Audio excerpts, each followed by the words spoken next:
SSI beneficiaries are entering 2026 under a materially different benefit environment, and the changes now in effect require careful attention. The Social Security Administration has finalized supplemental security income payment levels, asset rules, and enforcement policies for the new year. These updates apply nationwide and affect approximately 7.5 million beneficiaries. What follows is a precise breakdown of what has changed, what has not changed, and why several structural issues inside the SSI program are becoming more severe rather than less. For calendar year 2026, the maximum federal SSI payment is $994 per month for an eligible individual. For an eligible married couple, the maximum combined payment is $1,491 per month. These amounts are fully in effect. Because January 1st is a federal holiday, the first January payment was issued on December 31st of the prior year. This was not an early or bonus payment. It was the regular January benefit advanced due to the holiday schedule. No additional SSI payment will be issued for January beyond that deposit. While benefit amounts increased modestly, the underlying resource limits did not change. The SSI asset limit remains $2,000 for an individual and $3,000 for a married couple. These thresholds have not been adjusted for inflation and have not been indexed in any way. As a result, beneficiaries remain subject to the same restrictive savings rules that have been in place for decades. Even minimal cash accumulation beyond these limits can trigger benefit suspension or termination. This remains one of the most rigid aspects of the SSI program and continues unchanged into 2026. Another provision that remains fully intact is the marriage penalty. Married SSI recipients continue to face a combined benefit maximum that is substantially lower than two individual payments added together. No repeal, suspension, or adjustment to this policy has occurred. While proposals to address the marriage penalty are occasionally discussed, there is no enacted change as of the start of 2026. For beneficiaries considering marriage or already married, this continues to be a material financial constraint.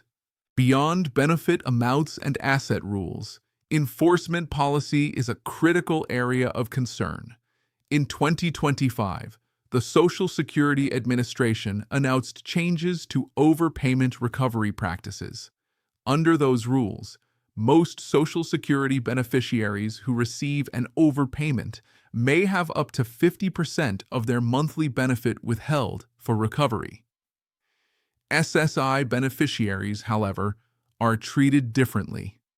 That distinction remains in place for 2026. SSI benefits are protected from the 50% garnishment rule.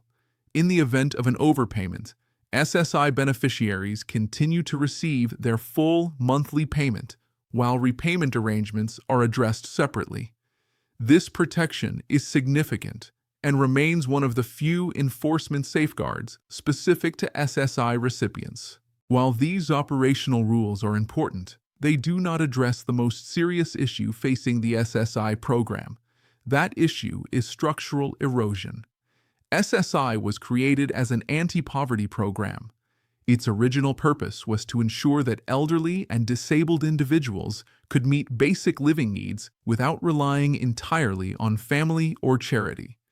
That design depended on SSI benefits maintaining rough alignment with the federal poverty line.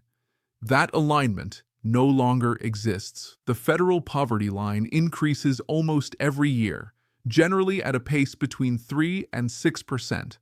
SSI benefits, however, are adjusted only by the annual cost of living adjustment. For 2026, the COLA applied to SSI was 2.8%. That increase does not match the pace of real price growth, and it does not keep pace with poverty threshold adjustments. The result is a widening gap between SSI benefit levels and the income required to avoid poverty under federal standards. When the maximum SSI benefit for 2026 is compared to the most recent federal poverty line figures, the gap exceeds 31%. This means that even a beneficiary receiving the maximum SSI payment remains more than 30% below the poverty threshold by official federal measurement. When updated 2026 poverty line data is released, that gap is expected to widen further, potentially approaching 35%. In practical terms, this means SSI benefits are no longer performing their original function. To understand the scale of this issue, consider what alignment would require.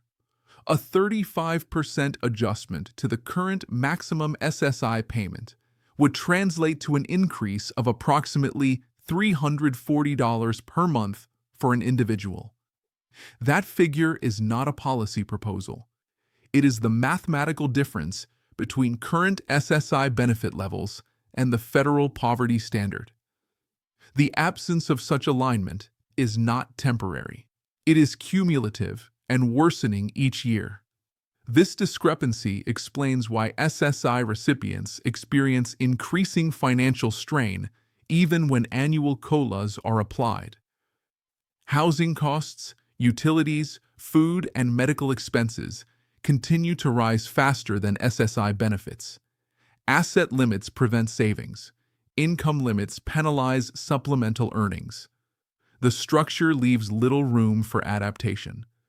As a result, SSI increasingly functions as a poverty maintenance program rather than an anti-poverty program.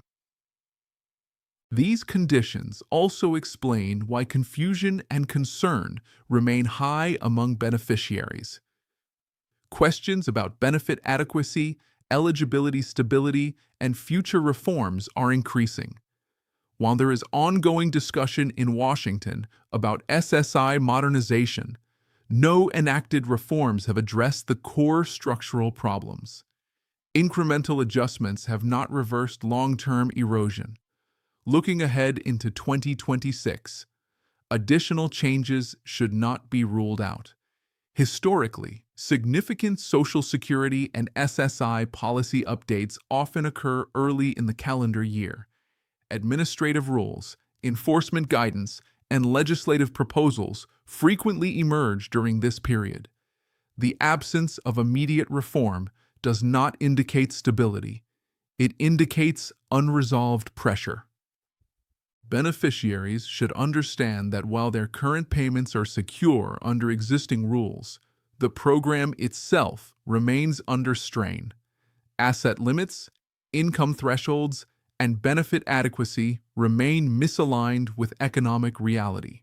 Without structural reform, this gap will continue to grow regardless of annual COLAs. The information outlined here reflects the current state of the SSI program as 2026 begins. It explains why benefit increases feel insufficient, why restrictions remain severe, and why the program no longer meets its original anti-poverty objective. These conditions are not the result of a single policy decision. They are the result of decades of inaction layered with inflation. As new data, administrative guidance, or legislative action emerges, the implications will depend on whether changes address surface mechanics or underlying structure. That distinction matters. Temporary adjustments do not correct structural erosion. Only alignment between benefit levels and poverty standards can do that. For now, SSI beneficiaries enter 2026 under higher nominal benefits, but deeper structural disadvantage. Understanding that reality is essential for evaluating future announcements, proposals, and reforms. As new information becomes available, the focus should remain on verified policy changes rather than speculation. SSI beneficiaries are affected most by structural decisions, not headlines. Understanding how the program actually functions is the first step toward protecting benefits, planning realistically. and recognizing which proposed changes would truly improve long-term stability.